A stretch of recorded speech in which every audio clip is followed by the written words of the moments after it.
The Indianapolis Colts feel like they got a steal by taking Texas wide receiver Adonai Mitchell in the second round. So, how can Mitchell take the Colts offense to the next level? Let's talk about it. Welcome to the Horseshoe Huddle Podcast presented by Fan Nation on SI.com, part of the Fans First Sports Network. My name is Andrew Moore, and as always, I'm joined here by my fellow analyst at Horseshoe Huddle, Drake Wally. Drake, we had a whole episode dedicated to Adonai Mitchell, and he could be a sneaky NFL draft target for the Indianapolis Colts, but we were thinking potentially in the first round. We had no clue that the Colts were going to be able to snag him at number 52 and still add a guy that has potential to be a Pro Bowler down the line to this offense. So when you get a weapon like that, with Shane Steichen, with Reggie Wayne, man, the potential for this kid is absolutely sky high with the Indianapolis Colts. Yeah, and it gets you really excited if you take some time to look at his tape, if you take some time to check out just the way that he runs his routes, just the way that he makes the game. He kind of like lets the game come to him almost in a way. But we're going to kind of break down this kid. Like you said, we expected him to be a late first round pick. Given his athleticism and just the skill set, the raw talent that you can mold, and the sheer athleticism that you can't teach, and the size and all that stuff together, the versatility, it all just looked so good. So for him to fall that far, and Indianapolis just to scoop him up right after grabbing Laiatu Latu, I don't know if I can recall a draft where the first two picks you're looking at the Colts like, damn, those are potential superstar picks if it all works out, and everybody knows everyone can be a bust, but everyone can also be an absolute superstar. So we think Adonai Mitchell might be one hell of a fit, and I can't wait to talk about him, honestly. Exactly. So tonight we're going to really dive into Adonai Mitchell's game with the Colts. We already talked about him as a college prospect, but now that he's here with the Colts, what does that look like? How can he take this offense to the next level? How does he fit with Anthony Richardson? And all of that has to be first preface by he needs to beat out Alec Pierce to get in the starting lineup. So Right. We're going to have a great conversation tonight about Adonai Mitchell and what he brings to the Indianapolis Colts. NFL Nerd getting us started out here in the chat. Anyone catch the interview with Latu's D-line coach from Washington and UCLA? Almost had me in tears. I'm more excited than ever for this kid. I didn't see that interview. So NFL Nerd, if you got the link, post it in the chat so we can all take a look.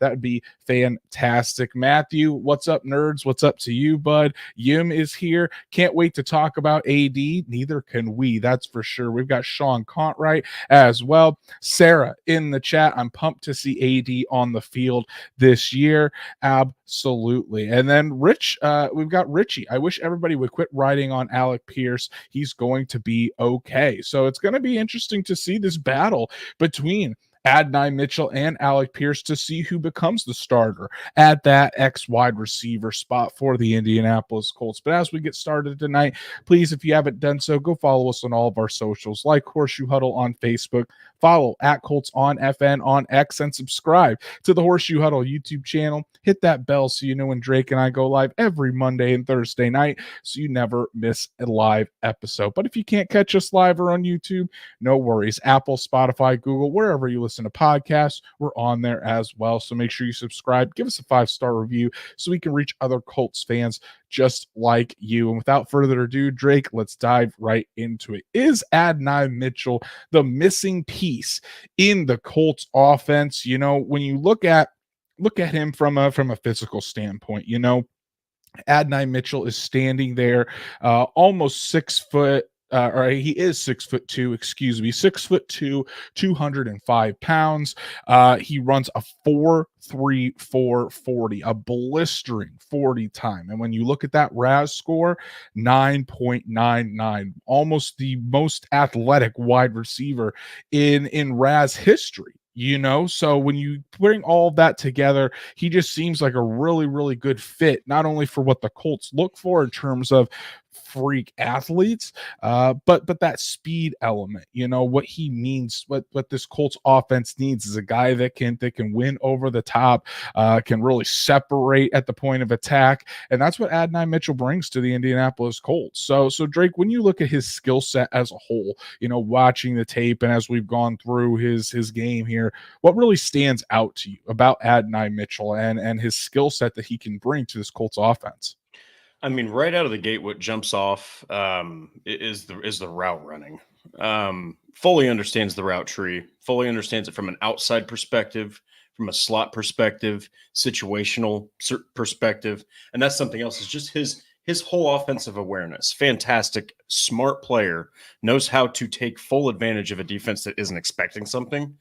I think that, man, you're talking about that 4.34 speed at like 205, 210, 6'2". That's a dude that for that size, that he can move that fast. That's horrible to have to handle if you're a defensive back. That's absolutely ridiculous. Then you're talking about, like we said, that larger frame, but it can also help with the catch radius. It can help with Anthony Richardson's throwing, helping him adjust to getting more accurate, And then you're talking about the hands, man. He had like a 1.8% drop rate, which I think was the best in college football. Or if it wasn't, it sure as hell was freaking close, which is insane. Still catching it 55 balls, like 15, 16 yards a catch. Great job. And then he also finally fits in as a slot and outside receiver. Now, obviously, he's way more of the outside guy. Probably will mostly play that. But don't rule out slot, man. He almost played 100 snaps of that in 2023. Still ran some crisp routes from that position. So, man, you just got to get excited about this guy. There's obviously weaknesses, right? But most of them, I think, are inexperience. I think that he hasn't seen a lot of really the field prime time. Really, 2023 was his first big year, even though he did play for Georgia. I think he got a ring. But that, I just think it all fits. I think that you can work through those things, especially with Reggie Wayne. Yeah, so really just, looking at his skill set, you kind of touched on everything there. You talk about his athleticism. One of the most athletic wide receiver prospects that we've really ever seen. Going to his speed, the ability to separate and get down the field. From there, you look at his route running, and this is something that really stood out to me throughout the pre-draft process on his tape. The ability to separate at the top of his routes. He doesn't need to slow down. You see a lot of players when they're running routes at the top, they have to slow down in order to make that cut. Adonai Mitchell doesn't have to do that. He can stay at full tilt, full speed while he's making those cuts within his routes, which is a big thing and why I think he gets so much separation at that point. And I told you, when he is running his routes at the way that we know he's capable of, using that crisp route running, being able to create separation, he reminds me of CeeDee Lamb, and I'm going to continue to say that. And I think if Colts fans, if you haven't seen his tape at Texas, I encourage you to do so. Go look up some YouTube highlights and if not, just wait till the season gets started. You should be able to see that route running from the get-go. And I think that's important because you don't have really an elite separator at the wide receiver position. I think Michael Pittman Jr. does a good job of separating for sure, but that elite type of separator that can really break off those routes, and that's what you hope Adonai Mitchell can bring to this team. But the thing that really stands out are those hands. You talked about it, Drake. 1.8% drop percentage. I think last season he had one drop on 103 targets, something insane like that. His last year's stat line: 55 catches for 845 yards, 11 touchdowns, just one drop. Was a second team All Big 12 and led the entire Big 12 conference in receiving touchdowns. So you take all that into account, the potential is there. And you mentioned it, his first season at at Georgia, actually, as a freshman, he got on the field a little bit, but he was kind of buried on the depth chart. 29 catches, 426 yards, 4 touchdowns, but he performed big in the big games. He caught the go-ahead touchdown in that national championship game. I think it was against Alabama even. Then the next season, he only appeared in 6 games, only started 3 because he had a left ankle injury, and then transferred to Texas to be closer to his daughter, actually, and ends up becoming a touchdown machine there with the Longhorns. So, I think this potential has always been there for him. He hasn't had the consistency to put it together, and that's what the Colts are betting on. The Colts are betting on him, putting this all together and being a consistent threat week in and week out for this Colts offense. So that way, he doesn't just show the flashes here and there. The flashes can just become the norm for Adonai Mitchell in the Shane Steichen offense.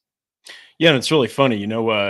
There's somebody else the Colts recently drafted where they're like, oh, you're like 20 years old.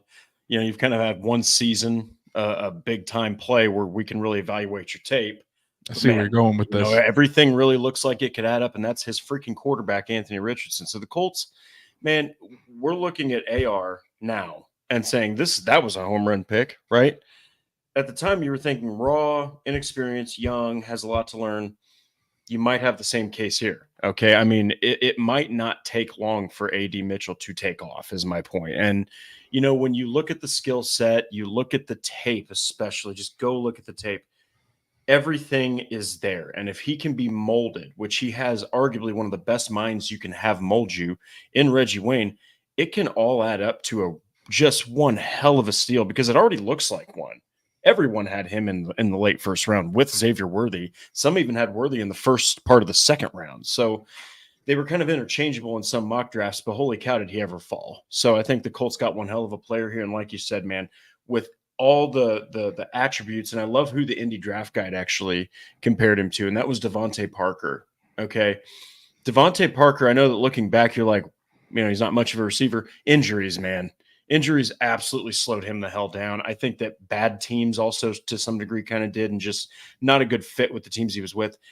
If he could have put it all together, though, and stayed healthy, he would have been a hell of a receiver. I promise you that. So I like that comparison. I sure as hell like the CD Lamb comparison more.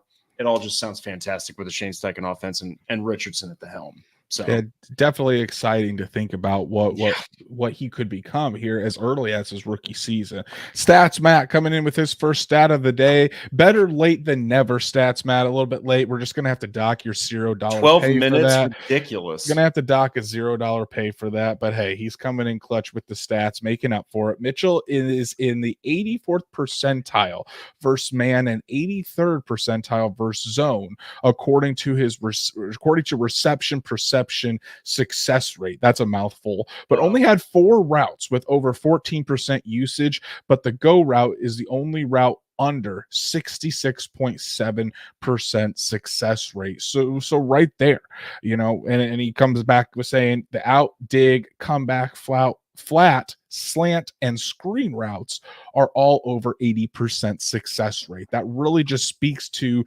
his route running, his ability to get open at any route, Drake. And so he's not just a guy that you're going to see him run streaks. You're not going to see him run those deep posts consistently. He has a more developed route tree than say, what a Brian Thomas Jr. is going to come into the league with. He's going to be primarily that deep threat to start out as he works on that route tree. Adonai Mitchell already has a leg up and developing his route tree, and has experience running a variety of different routes. Now, does that mean every single route is going to be perfect, or he's going to be a master technician at every single route? No, I don't mean that at all. But he does know how to get in and out of his breaks at those routes. He still needs to fine tune and really hammer down on his technique a little bit to make those, really, really refined, and because you're going up against NFL cornerbacks now, that's that success rate and that ability to get open, that separation, it's going to be much harder against NFL caliber cornerbacks than it is in the Big 12. So you got to keep that in mind. But he's got all the tools there to be successful in that. Stats Matt with another one. 16.1% of targets were off target throws, which was the 7th highest in all of college football. So wasn't getting much help out of his quarterback there at Texas and Quinn Ewers. Remember that next year for the NFL draft. But 81.8% of catches went for first downs or touchdowns, the highest of all prospects. This guy just makes plays, Drake. He's also, a lot of his film, it wasn't, a lot of screens or things behind the line of scrimmage. A lot of it was, getting down the field. So getting those first downs, getting those touchdowns, which I think is something the Colts need in their offense. But you kind of touched on it earlier. Anthony Richardson and the comparisons between the two prospects and how each one is thought to be a little bit raw coming out of college. Let's talk about Anthony Richardson and Adonai Mitchell and their fit with one another. So how do you see Adonai Mitchell's strengths fitting with that of Anthony Richardson and what the Colts are asking Richardson to do in this offense? Man, I this is going to sound so lame, but it's really the truth. And it's how I deeply feel, especially after writing about the guy at least a couple different times recently. I think he fits everywhere. I mean, he really does, man. And if they choose to put him in the slot, he could beat up cornerbacks. He could beat up linebackers being far faster. I mean, find me the best cover linebacker in the NFL and tell me if he can keep up with AD Mitchell. I mean, he's going to be put in the slot at times. It's just not, I don't think that's going to be a strong suit, but I just think he fits everywhere, man. I think that, he possesses kind of like my notes here say the speed to beat defenders deep, which fits AR well. We talk about his route running. We talk about all these nuanced things that he does, with impressive stuff like the out, the dig, the slant, and not losing momentum. But we don't even talk, we forget about the fact that this guy is an absolute deep threat. I mean, his speed and size, he could torch people. He did it all day against Kool-Aid McKinstry. When they went one-on-one, he destroyed Kool-Aid McKinstry. So this is a guy that can beat you deep, intermediate, short, or even behind the line of scrimmage or screens. So then his route running and burst makes him an underneath threat for shorter throws, easy completions, build confidence. And then lastly, kind of like I said, to kind of bring that point back, he can be a mismatch in multiple different ways for safeties, linebackers, corners. And even if you're just having him play on the outside, there's going to be cornerbacks that are going to have an immediate issue with this guy because of his size and athleticism alone. Forget about his raw abilities and understanding of the route tree. I mean, so I think that those all are reasons, but at the end of the day, he makes life a little easier for Anthony Richardson. I think that he's going to make those completions a little easier. Like Matt said, like Stats Matt said, which brilliance once again by the third host of the show. You're talking about a guy that is able to make catches with bad throws. Okay, AR is going to have some of those. He's still developing. Every quarterback will. So if you can have a receiver that can make you look good, fantastic. I just think that he's going to make AR look really good and help that development. And they're both going to develop quicker with each other. So Wyatt Law coming in here with high expectations. AD falling to 52 irked him. So starting with a chip on his shoulder should keep the juices flowing. Might we have offensive rookie of the year and defensive rookie of the year? Hey, we'll have to see. We're getting a little bit ahead of ourselves. But hey, Latu and Adonai Mitchell. I think it's more of an uphill battle for Mitchell to win that than it is Latu. But we'll see. It's gonna be fun to watch these two develop throughout the season. But yeah, Drake, I mean, I think he really fits what Anthony Richardson needs as an X wide receiver. So, and I know he has some experience in the slot. I think primarily he's going to be used out wide. I think if they're going to put a bigger body there in the slot, it's going to be Pittman. Pittman will go into the slot. You could have it so you have, AD Mitchell on outside, Alec Pierce outside, and you put Pittman in the slot, or Pittman in the slot and Josh Downs out wide if you see a matchup there. But I really think that they're going to focus primarily on AD Mitchell being that X wide receiver, isolated by himself over on one side of the ball, really just going up against a cornerback, and then allowing him to go to work. And I think that's where he's at his best too. You just let him go out there, use his physical attributes, use his route running ability to go out there and get open, and I do expect plenty of deep shots for Adonai Mitchell. You've got the size, you've got the speed, you've also got the leaping ability. I mean, this guy's got a 39.5-inch vertical, and his explosiveness and a 11-foot 4-inch broad jump. That's insane. That's insane. So That you're is talking nuts. about the speed, you're talking about the explosiveness. So I do think that he's really going to fit with Anthony Richardson and those hands. You've got it. You've got a quarterback that absolutely throws darts, throws rockets from his right shoulder, his repaired right shoulder that's looking pretty damn good if I have to say. But you need a guy that can catch the football. The Colts brought in Josh Downs, one of the most sure-handed players last season. Michael Pittman has been sure-handed throughout his career. Adonai Mitchell, the same way. So when you have a big arm quarterback like that, that's going to throw balls that aren't necessarily the easiest to catch because they've got some zip on them. You need guys that are able to do that. And I think that's what Adonai Mitchell also brings to the table, something that we might not have mentioned here from the start. But I think again, in order for Adonai Mitchell to get on the field, Drake, he's going to have to beat out Alec Pierce. And there's something to say about Alec Pierce because I mean, some people may have given up on Alec Pierce and saying, he's automatically needs to go to wide receiver 4, hardly getting any snaps. I don't think so. I still have faith in Alec Pierce. And again, this kind of goes back to my argument, about that some people said, well, the Colts already have Jelani Woods. Why do we need Brock Bowers? Well, why not both? Same thing. Why not both? Using Alec Pierce and Adonai Mitchell in different circumstances, because you look at Alec Pierce, Drake, and he's number one, fantastic blocker on the outside. I think probably the best blocking wide receiver the Colts have. He's going to have a role there in the run game, and Adonai Mitchell definitely isn't on par with Alec Pierce in terms of run blocking. Not even close. Alec Pierce, incredible jump ball winner. How many times have we seen in just 2 seasons? And they haven't been overly productive seasons from Alec Pierce, but when he's given a chance to, go up and get the football on a contested catch, he brings it down a lot of the times, because he has that basketball and that volleyball background. I mean, Alec Pierce can jump out of the gym. We even on that throw that everyone loves to talk about where Aaron Donald is wrapped around Anthony Richardson and Richardson still fires a dart 30 yards down the field.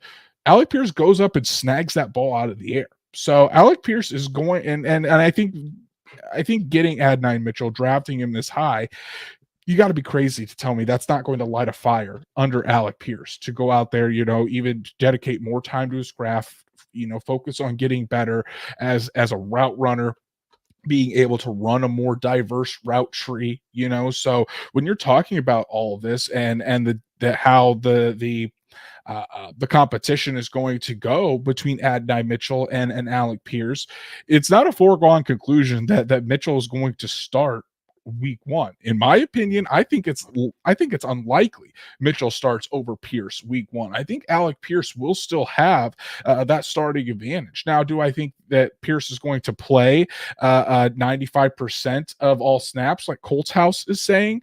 No, I don't think so. I think Mitchell's definitely going to cut into those, but I could also see Pierce and Mitchell out there on the field at the same time because their skill sets are different enough that you can take advantage of both. But in terms of starting, right away, I still think it ends up being Alec Pierce. But, the quicker that Mitchell can get ingrained in this offense and create a connection with Anthony Richardson, by midseason, we could be seeing Mitchell out snapping Alec Pierce, just depending on how things go. But I'm really interested to see how this battle is going to go. And I think it's just going to make both of these young wide receivers better in the end. I really do. Yeah. And let's be honest. Look, I don't think Alec Pierce is an elite receiver. All right. I don't think that he's a true number 1 receiver. He's like fringe 2 at this point. So here's the thing, though. With that context, just understand, all right, he's dealt with a veteran that was two veterans that were at the end of their careers, completely at the end of their careers, and he dealt with a QB3 who could really be a practice squad quarterback. Then you get the guy you're supposed to have that matches your skill sets in Anthony Richardson, and he's gone. But when he was out there, Pierce actually looked like he was making huge plays. But then when you get Minshew, who is more of a slice and dice underneath type guy, that's just not a good fit. Look, I think that yes, the excuses go out the freaking window if he can't do something this year and everybody stays healthy, okay? But you have to account for the fact that this guy really isn't a number one receiver, and then he's had 5 guys throwing him the football. All right, you have to put that in; it's unavoidable. So I think that he's more of the deep threat specialist, like you said, and I think he's, like you said, also better at the contested catches, the big catches right now. He's better at the big catches. He's more of a polished blocker. He's more physical, and he's going to win a lot of those physical catches just because he's got that wide frame and he knows how to jump and use it right when it matters. But Mitchell he's better at route running. I think he's a more versatile threat probably right now than Alec Pierce as far as pass catching. Overall, the blocking is such a big disparity that it actually, I think, makes Pierce the better overall receiver right now. But then Mitchell's polished skills mixed with speed makes him the deadlier threat than Pierce on more snaps. So the more snaps Mitchell starts to gobble up from Pierce, I think it's a more dangerous offense. So it's going to be interesting, though. Like you said, do not expect Alec Pierce to just give up, because if he can get some consistency and most of the guys on the Colts offense can stay healthy, look out, man. He might have a breakout year. You just never know. You never do. And here's the thing too, Reggie, this is a quote from Reggie Wayne. We want these guys to be, Pro Bowlers in year 1 and year 2, and sometimes it just takes guys a little bit longer, with some guys are just different. When you look at Michael Pittman compared to Alec Pierce, doesn't matter who's throwing him the football, Michael Pittman Jr. is going to produce, because he is a very well-rounded receiver. He can win short, intermediate, deep. He can win at all different types of routes as well. Alec Pierce is different. Alec Pierce was drafted by the Colts to do what he's doing, be a deep threat and be a guy that can really, block his ass off on running downs, and that's what he's been able to do. Now, does he need to take it to a next level, and does he need to continue to become a more well-rounded wide receiver? Absolutely, but I think if he doesn't, because you have Adonai Mitchell, and I think Adonai Mitchell has a higher probability of becoming a more well-rounded wide receiver than Alec Pierce at this point. I also think that's okay for Alec Pierce to be just the deep threat guy, the guy that comes in and can give you really good blocks. It's not a bad thing for him to be a wide receiver 3, wide receiver 4. Yes, he was a second round pick. You're hoping to get a starter out of that, but he can play his role and play it well, and the Colts can be successful. I do expect Alec Pierce to have a more productive 2024 because of his skill set matches better with Anthony Richardson than it does Gardner Minshew. It's as simple as that, Gardner Minshew liked to get the ball out quickly, like the dink and dunk down the field, didn't really like to push it down the field. Anthony Richardson will push it down the field. He's got the arm to do that. He's aggressive enough to do that. So that's where Alec Pierce thrives. So I don't think that we're necessarily going to see, if I had to put a, early season prediction on it, I don't think that, like I said, I don't think Adonai Mitchell will supplant Alec Pierce as a starter early in the season, but he's going to be right there. And I also don't expect Alec Pierce to play 95% of the snaps either. I expect his snap count to go down around, 50, 60%, and you can see Adonai Mitchell around that other, 40 to 50%.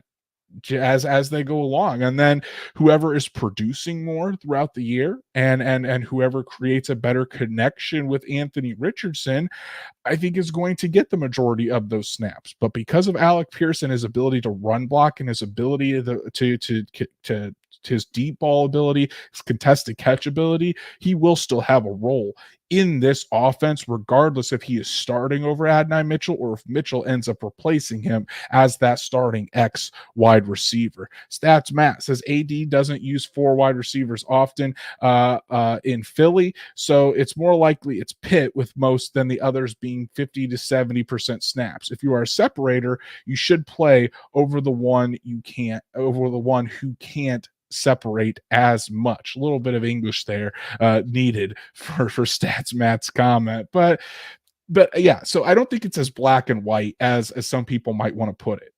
By talking about, because in today's day and age, we all grew up playing Madden, where it was a depth chart of wide receiver 1, 2, 3, 4, and a lot of times, you don't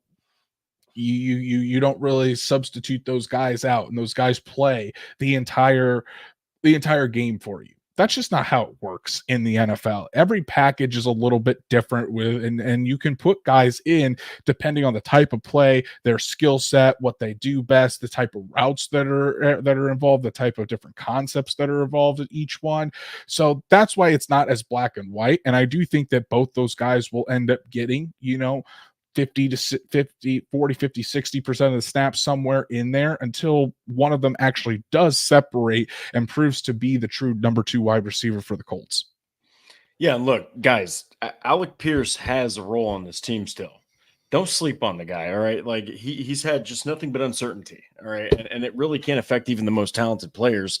And also, don't forget, Michael Pittman Jr., second-round pick, he comes into the NFL with Phillip Rivers, who, by the way, was the last QB to lead the Colts to the playoffs. He had like 40 catches that season, all right? He was not much of a playmaker.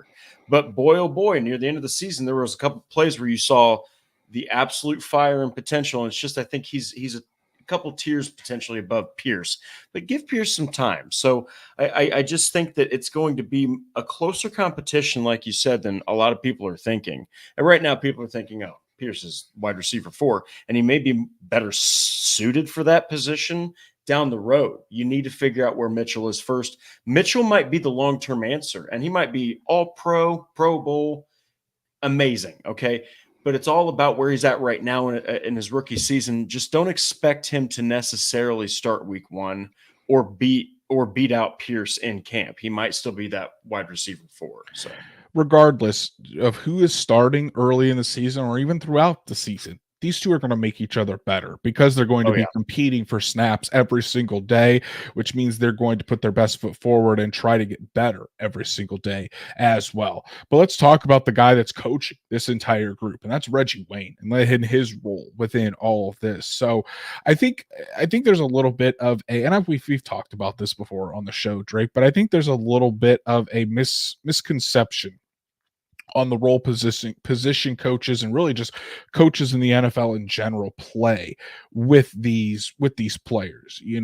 The coaches they're not the ones that are working on the fundamentals with these guys. They're not the ones that are drilling them every single day to get better. That's on the players, and that's on their private coaches, outside of the building. A lot of what the Colts coaches focus on is scheme.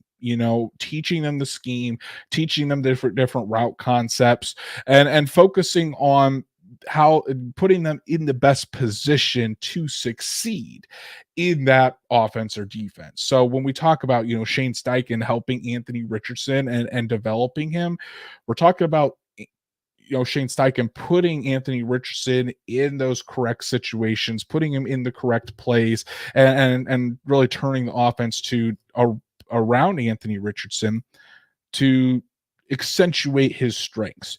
This is what Reggie Wayne, I think, will do with Adonai Mitchell. He's going to teach him how to be a pro first and foremost, because there are still those questions, whether they're true or not. There's still those question marks out there about Adonai Mitchell's effort on certain plays, only running 70-80% of when he's doing his routes. That needs to get up to 100%. He needs to be 100% every single play. This is where Reggie Wayne comes in. This is where Michael Pittman Jr. comes in as the leader of this wide receiver group, teaching them how to be a pro. Reggie Wayne can tap into that, I think, and put Adonai Mitchell in the correct situations.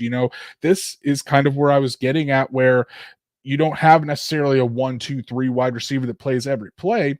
As Reggie Wayne learns Mitchell's game, learns how he operates, and can take that and put it with the rest of the wide receivers, Reggie Wayne will be able to say, these are the plays and these are the packages that Mitchell can be his best at. And that's how you start out. Get him his confidence up in the NFL as he continues to work on his game and grow from there until he is that complete receiver. But I think the main point that Reggie Wayne is going to have, is just being a pro. What does that look like? Getting at 5 a.m., constantly being on the jugs machine, constantly working with your quarterback and Anthony Richardson to get that timing down and that chemistry. The same thing that Reggie Wayne had with Peyton Manning all those years ago. That is where I think the biggest impact from Reggie Wayne is going to be. And I think as we go throughout this rookie season, even throughout the summer, throughout training camp and into the season, I'm very interested to see kind of how Adonai Mitchell is approaching everything, and how he is working on his game, because now he's in the NFL. That's great. What's he going to do now that he's in the NFL to put it all together and be a consistent top level wide receiver and really, really get to that potential that we all see in him. So in my opinion, that's where Reggie Wayne is going to be so crucial in all of this. And I think Reggie Wayne is taking it to heart because he's also the one that's been banging the table for this kid, Drake. So it's also a little bit on Reggie Wayne to make sure this kid turns out and reaches that sky high potential that he has.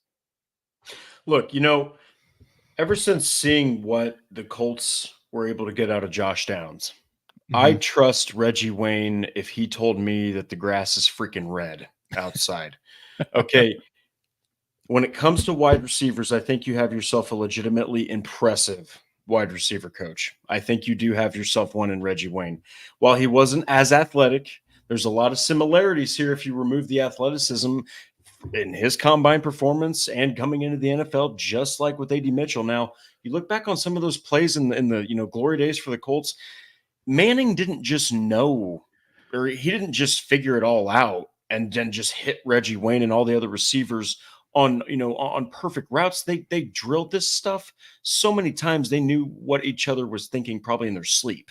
So it's like that's what it's going to take. It is just constant repetition. And look, I hope AD Mitchell, and I'm sure he does. I think that look, I'm right there with Ballard. I think there's merit to a certain amount of it, but I think that this whole notion that he's just lazy and doesn't play, I think that's a little much. I think that's for some headline grabbing potentially. But look, man, at the end of the day, it just takes constant work. And AD Mitchell, I think, fully understands that Reggie Wayne comes from working with a QB and then another QB in Andrew Luck, where it was all about preparation. And then you're walking into a team that is coached by Shane Steichen, who clearly, as he's shown with multiple different instances, he's not afraid to let go of somebody if he doesn't feel like they are good enough for the team. And he's cutthroat, straightforward, dry as hell. And that's just the NFL, people. That's how it is. That's how it should be. These guys are getting paid millions of dollars to play. Okay. So you need to be on your toes and you need to give it everything you have. And that's how you become better. And you match all those physical skill sets with all of that preparation. AD Mitchell's ceiling is really high. It's really a matter of how high does AD Mitchell want to take it. So that's a very good point. Stats Matt says the thing Wayne and AD have in common that I've seen is hands. Good AD point. knows how to wait to show his hands like Reggie was so good at. Reggie just needs to help his effort if he even needs it in the NFL. And I mean, that's a good point because Mitchell's coming in with a definite chip on his shoulder. If you guys watched Behind the Colts and you listen into the call between Chris Ballard and Mitchell when he was drafted, Mitchell's, I don't even know how many times he said it. It was at least 4 or 5. Mitchell said, I'm going to make you look like a genius. He has that fire within him. He wants to make the rest of the NFL pay for passing up on him and not drafting him earlier than that number 52 pick. So it's going to be fun to watch and see how he can use that fire, internalize it, and then use it to kind of motivate him to get better there on the field. I do want to highlight a super chat from way earlier today. It looks like Truett sent this in around noon, right when I got get the episode posted. So Truett, yeah, I mean, you're an absolute legend, buddy. Let's And go. I apologize I didn't see this earlier. Drake takes a big swig of his drink. Our first super chat of our only super chat so far this evening as well. Truett says, I believe Adonai uplifts the other receivers and helps Downs and Pierce get more opportunities. So it's a good point. That's where, again, that's where Reggie Wayne can come in with all of this as well, putting those guys in the right position to succeed and getting the most out of these wide receivers. And I think it's going to take some time probably too, throughout training camp and the preseason. And as Reggie Wayne kind of figures out how these guys all work together, where exactly they see fit, talking with Shane Steichen, Jim Bob Cooter, so that way they can fully take advantage of these guys' potential and of their skill set. So Drake, when we talk about this, Adonai Mitchell and what his role is going to be in 2024. You did a piece this weekend giving 5 bold predictions about the Colts rookie class, and Adonai Mitchell was on there. You even gave a stat line for Adonai Mitchell for this season. So let's talk about it. We kind of did this with Leatu Latu last Thursday. Let's talk about what do you think a realistic role and a realistic expectation should be for Adonai Mitchell as he enters his rookie season with the Colts? That's why they're called bold predictions, baby. I think that realistically, I think by midseason he could potentially have supplanted Alec Pierce. Now, we did this with Josh Downs last year.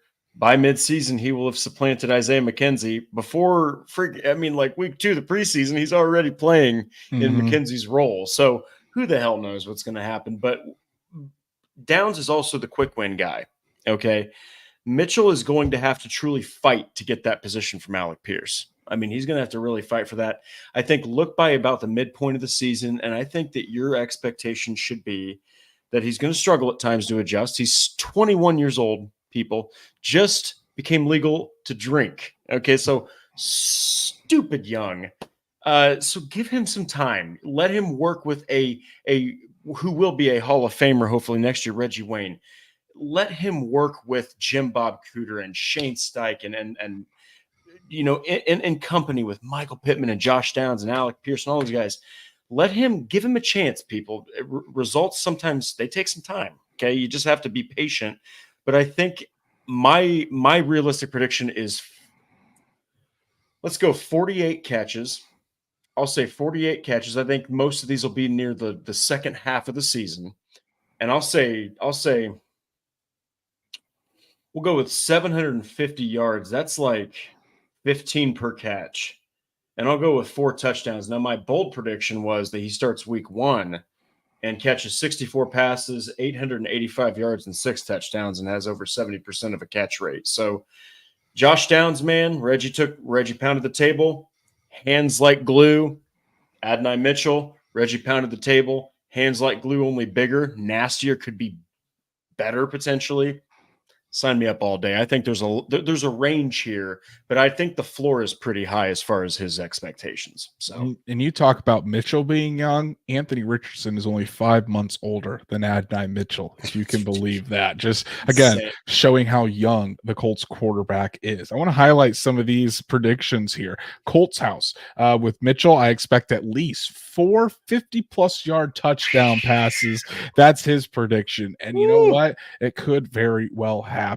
Stats Matt saying 50-ish% snap count, 45 catches, 525 yards, 6 touchdowns. I think that's a very realistic expectation for Adonai Mitchell. And that's kind of where I'm leaning with this as well. I still don't think that there's going to be a particular guy, and it may be a cop-out answer. If it is, sue me, but don't. Shout out Brett Favre.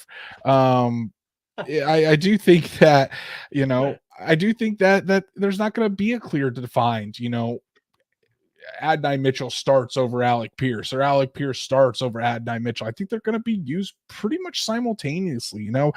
Obviously I think Pittman leads in snap counts. I think Josh Downs is probably is going to be second in that category because let's face it, those two are your top 2 wide receivers. They proved that last season.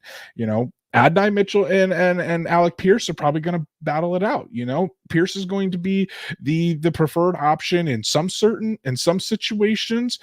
Adonai Mitchell is going to be the top option in other situations. Do you take the contested catch guy for Alec Pierce? He's probably going to be in more of those plays. Adonai Mitchell is going to be the one that's the more diversified route tree and able to get in and out of those breaks, but he can also take the top off the defense. Remember, Alec Pierce, his 40 time was 4.41, so he's not like he's slow either. Adonai Mitchell just takes it to a completely another level with that 4.3 speed. And you can also see all four of these guys on the field at the same time. You think about that. You think about having a trips on one side and isolate one of the either Pierce or Mitchell on the other. You could do a 2x2 set. Throw Anthony Gould in there and throw it, make it go 5 wide with Anthony Richardson all alone there in the backfield. You just have so many different options. Throw Jelani Woods in there. What the big thing is, though, is it's just going to diversify this offense so much more. You have firepower now all around the offense, especially if Jelani Woods can stay healthy. Anthony Richardson, Jonathan Taylor, if all those guys can stay injury free or just stay out there for 80-90% of the games, this offense is going to go to a new level. And I think Adonai Mitchell is going to be a big part of that. If you want me to put some numbers on it, I agree there with Stats Matt. I think it's going to be about a 50-ish% snap count. I'm going to go probably around 52 catches for probably, 590 to 600 yards, and I'm gonna go 4 touchdowns for Adonai Mitchell. I think that's a really solid rookie season to build on. And then when you're talking about year 2, that's when I think, a year under his belt, that's when I think you probably see Adonai Mitchell then take over for Alec Pierce. He learns how to be a pro in his rookie season, and then he could take over full time as that X wide receiver on the outside. So, and who knows? You made a good point, Drake. We talked about Josh Downs supplanting Isaiah McKenzie by the middle of the season. Maybe that's the case with Adonai Mitchell. He completely blows our expectations out of the water and comes out just absolutely firing and really takes that spot from Alec Pierce. Or maybe he doesn't. Maybe he takes a little bit longer to get acclimated to the NFL, and Pierce has the majority of the snap count for that first season. Or, God forbid, one of the wide receivers goes down with an injury, like a Pittman or a Pierce, and you have to use Mitchell more than you were even planning on using him because of that injury. So regardless, I think that the Colts got an absolute dog in Adonai Mitchell. To get him at number 52 is an absolute steal in value, especially for the potential that he's in. And I posted this on X right after he was drafted, but I don't know if there's a better situation that Mitchell could have landed in, Drake, than with the Colts. With an offense that like Shane Steichen, where he puts his players in the best position to win all the time, with a wide receiver coach like Reggie Wayne to take him under his wing, teach him how to be a pro, and really bring the best out of him. With an ascending leader like Michael Pittman, you already have a wide receiver one to take that pressure off of him. And you know what? Might have been a good thing for him to slide a little bit to get that chip on his shoulder. As Chris Ballard said, everyone needs a good humbling now and again. Humble him a little bit. Get that fire inside of him to go out there, prove the other 31 teams wrong, and be this dominant wide receiver that you have the potential to be. So Adonai Mitchell's career is going to be fascinating, and I tell you what, I am sure glad that I'm going to be able to cover it with the Indianapolis Colts. I think just watching his story unfold and see how this young 21-year-old kid can put it all together and potentially be a top flight wide receiver in the NFL, it's going to be fascinating to see, and I'm going to enjoy the ride just like you are, Drake. Yeah, and look, the potential's there, but just like me and Andrew said with Anthony Richardson last season, and this is the fans watching, we love all you guys, but be patient, lower those expectations. Everyone gets fired the hell up. You know what I mean? This guy has potential to do what Pittman did, where you start with 40 catches and all of a sudden you start just making it work with literally anybody who has a right or left arm and can throw a pigskin. that is the potential that you might be looking at here, but just be patient, let him develop. I think like Andrew said, you do have yourself a dog. I know there's been those reports, and the combine profile even says, sometimes he lets up on blocks. I'll just put it this way, and I think Andrew will agree with me.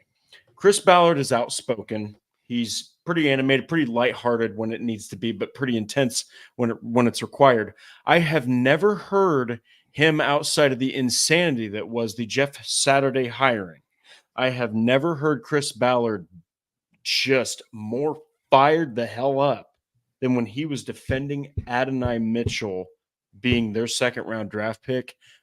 That makes me believe that he's going to be successful, because Chris Ballard was like, nope, all these things that you're hearing, total bull crap. And he dropped about 4 or 5 F-bombs, and then beautifully at the end of the clip goes, sorry. I mean, AD Mitchell's potential, when you got a quarterback like Anthony Richardson, it can make a lot of things easier. But guess what? Same thing for Anthony Richardson. A guy like AD Mitchell can make his development easier. So I think they've got one hell of a win here. I think just give him time. There's a chance he might not be ready day one or even week 8, 9. Just let the development happen, because me and Andrew think the finished product could be something really special, guys. So we'll see if Adonai Mitchell does in fact make Chris Ballard look like a genius for taking him there at number 52. Great. So let's talk about the latest Colts news and rumors, Drake. As always, we got to talk about some Anthony Richardson. The Colts are out there in the offseason program. They're in the second phase of their offseason program, so guys are able to do on-field workouts, and that includes number 5, Anthony Richardson, who is recovering from that surgically repaired right shoulder, the sprained AC joint that knocked him out for the remainder of his rookie season. And according to Jeremy Fowler of ESPN, who was on Sports Center this weekend, Richardson feels like he's full go. And if you haven't seen it, the Colts have posted now from their X account multiple videos of Anthony Richardson throwing the football. The Colts team website has posted multiple photos of Richardson taking those first team reps in those on-field drills. Just today, the Colts released a video of Richardson dropping back and firing a pass over the middle to Michael Pittman. And I know I'm a sucker for these videos as well, for all teams, really. It gets you juiced, because it's like, when's September coming? When's July coming even, so you can see these guys out there on the practice field. But, he looks good. And that the team has said, he looks good. They're being deliberate with his approach, But honestly, Drake, it seems like the closer we get to mandatory minicamp and the third phase of actual OTAs, where they're out there on the field in shoulder and helmets and shells and everything, it seems like Anthony Richardson is going to be full go and with no restrictions when we get to that point here now in just under a month. Yeah, and of course AR is going to say he's full go. Remember Chris Ballard's press conference where he goes, we're going to dial back his expectations, because of course he's going to be ready to go, right? Exactly. So, he doesn't want to repeat Andrew Luck. Chris Ballard, I know it's a horrible thing in Colts history, but the itsy bitsy tiny little thin silver lining is, now you're not going to make that mistake again. You're going to be very patient with the recovery of your franchise quarterback. So I fully expect AR to say he's fully ready to go, but I think Colts fans should be encouraged, because any drills you see him doing, any throws, anything with other receivers, you are getting full confirmation that the Colts medical staff was like, you know what, you're good. So awesome. That's awesome to see. Even though Chris Ballard said we're going to trust the doctors, we're not going to let AR, his excitement outweigh what we need to do. It seems like he's on pace, at least, to recover from this sooner than they originally anticipated. And look, there's been multiple quarterbacks, Andrew, who not only have gone on to win Super Bowls, but to become one of the league's top QBs even right now, that have had the same exact injury early on in their career. Yeah, I don't think there's any thought that Anthony Richardson isn't going to come back from this. You look at how he is. There has been zero setbacks. He's throwing at what he was, before the injury. So he has no pain. There's full movement in that shoulder. The reason they had this surgery was so that way the injury would never happen again. It's reinforced in there now. So you can be really optimistic if you're a Colts fan for Anthony Richardson's return, and his ability to go out there, improve on what he did a season ago. Now with while maybe not much field experience under his belt, he's coming into the season with a much better understanding of NFL defenses, of the offense that he's coming in, the terminology. None of that's new. Now he can just focus on football, focus on going out there, making plays, and continue to create that chemistry with his teammates, which is so important. And I the Colts posted a photo of Anthony Richardson in the backfield, getting ready to take a snap, and who was right there next to him? Jonathan Taylor. The duo that we still haven't really seen on the football field together. It's going to be pretty exciting seeing those two on the field. And guys, I know there's been a lot of flack for Chris Ballard at the Colts this offseason about not adding outside pieces. But when you look at the potential for this offense, with Anthony Richardson, Jonathan Taylor, a wide receiver group that now includes Michael Pittman Jr., Josh Downs, Adonai Mitchell, Alec Pierce, Jelani Woods coming back healthy, and he looks like he's on a mission to redeem himself. You got a lot of guys on this offense with some chips on their shoulder, ready to go out there and prove that they can play at a high level and have some big years. You're getting your entire starting offensive line back, which was a top 10 unit in the NFL last year at least. This offense could be pretty deadly. It was 10th in scoring last season with Gardner Minshew as the quarterback. You bring Anthony Richardson back and you get Jonathan Taylor for a full season. It's not a stretch, Drake, to say that this Colts offense could be top 5 in the NFL next season.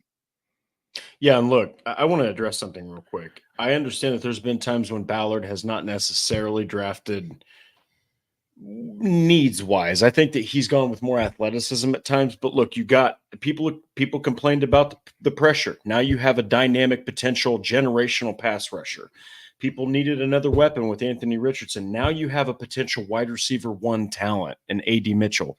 People needed somebody to shore up right guard, all the offensive line depth. Well, guess what, baby? They double dipped in 3 and 4 and got Matt Consalvis, and they got Tanner Bortolini, who might be Ryan Kelly's replacement. You might have Will Fries and Ryan Kelly right there.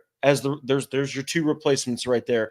And then they got a couple different dogs that they were able to switch some positions with, got a good kick returner, a couple depth pieces. I honestly thought this could potentially, I know everyone gets fired up and we try to keep people, keep people's expectations lowered, Andrew, but this could be one of Chris Ballard's best drafts. And I think that especially those first 4 picks, God, they were all beautiful needs and they all fit perfectly, and they could help your team. All 4 of those guys could be on the team in 5 years and all be starters. Lot of optimism heading into 2024, and I think it's definitely warranted for these Indianapolis Colts. So that's our show for tonight, guys. Really appreciate everybody tuning in to talk about Adonai Mitchell, his fit with the Colts, and what we think he can do with this team and take this offense to a completely new level. I want to give a shout out to Truitt for his really early super chat, but hey, it was our 1 super chat of the evening. Really appreciate the hell out of Truitt and everyone else that joined us tonight to talk about Colts football here as we really start to reach the dead point of the offseason. If you haven't done so, please go follow us on all of our socials, like Horseshoe Huddle on Facebook, follow at Colts on FN on X, and subscribe to the Horseshoe Huddle YouTube channel. Hit that bell so you know when Drake and I go live every Monday and Thursday night, or for special breaking news episodes so you never miss us. And if you can't catch us live or on YouTube, no worries. Apple, Spotify, Google, wherever you listen to podcasts, we're on there as well. So make sure you subscribe, give us a 5-star review so we can reach other Colts fans just like you. You can also get access to our audio-only episodes of Horseshoe Huddle Halftime if you subscribe on your podcast platform. So make sure you do that to get bonus coverage of your favorite team. Drake, I know you've been writing away even throughout the weekend to get things out on horseshoehuddle.com. Tell the people what they need to go check out. So I've done quite a few aggregates, but I think the pieces that I had the most fun with were what the Colts drafting Latu means for the other pass rushers. Would Justin Simmons or Quandre Diggs be better to sign at safety? And finally, my 5 bold predictions for the Colts 2024 NFL draft class. I swear to God, they're somewhat realistic. So don't hate me if they don't come true, but go check those out. Definitely give that a read. For myself, got a piece out on Jalen Carlisle and his switch from safety to linebacker and drawing comparisons to Cato June, including Cato June himself, shared the article. So that was Yeah. pretty interesting to see there. So it seems like he sees a lot of potential He in must agree with Carlisle you, himself. pal. We'll have to see, see if that actually comes to fruition and Carlisle can have the type of career that Cato June did. And also, I got an article out about Jalen Simpson, and his rise from the bottom of a team at the SEC and playing almost 5 years in the SEC and how that has prepared him for life in the NFL. Certainly a kid that does not lack confidence as he makes the switch. He played safety. I think he's going to be primarily a cornerback with the Indianapolis Colts. So definitely check that out, as well as all the other fantastic writings on horseshoehuddle.com. Go follow Drake at DWalsterDrake. You can follow me at Andrew Moore NFL, and we'll be back Thursday night to talk more Colts football with you all as we get closer and closer to OTAs and mandatory mini camps. So everyone, enjoy your week. Get outside. The weather has been fantastic. Hopefully the weather's been fantastic where you live, but get outside, enjoy that fresh spring air, and we'll be seeing you right back here on Thursday night with more Colts talk. We'll see you then.